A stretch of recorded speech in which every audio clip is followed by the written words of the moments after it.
বিয়ের দিন মেয়েদের বাড়ি থেকে চিরামুড়ি, কলা, গুড় আর ছাগল আনারে যারা ইজ্জত মনে করেন, হ্যাঁ, তাদের উদ্দেশ্যে আমার কিছু কুপরামর্শ।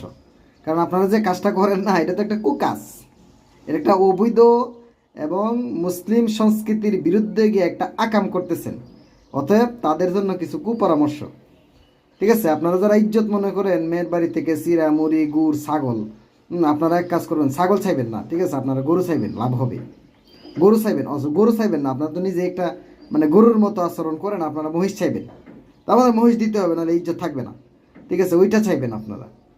হ্যাঁ, তো দেখবেন আপনাদের লাভ হবে।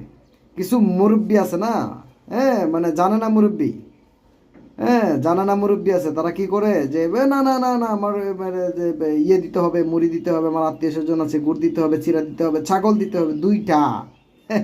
এই মুরব্বীদের আল্লাহ, তো আমি দোয়া করি এই মুরব্বীদেরকে তাড়াতাড়ি সসম্মানে তুমি যেখানে নিবারি জ্ঞানে নেও, সমাজটা একবারে ধ্বংস করে লাইতেছে।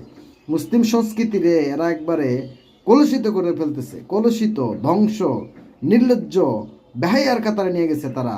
মানে মানে তারা মনে করে দুনিয়াতে অল্প সময়, অল্প সময় দুনিয়াতে, বাট মুসলিম সংস্কৃতি কি আসলে কি একটা ভালো আলেম থেকে বুঝতে চাচ্ছে না তারা। ঠিক আছে, তাদের মতো কইরা এই চলতেছে চলতেছে, কতদিন পর্যন্ত চলে আল্লাহ তাআলাই ভালো জানে। হ্যাঁ, তাহলে আমি বলতে চাচ্ছি যে ওই ওই যে একটা কুসংস্কার, একটা আকাম, এই আকামের জন্য একটা কুপরামর্শ দিলাম আর হেদায়েতের দোয়া করলাম আপনাদের জন্য।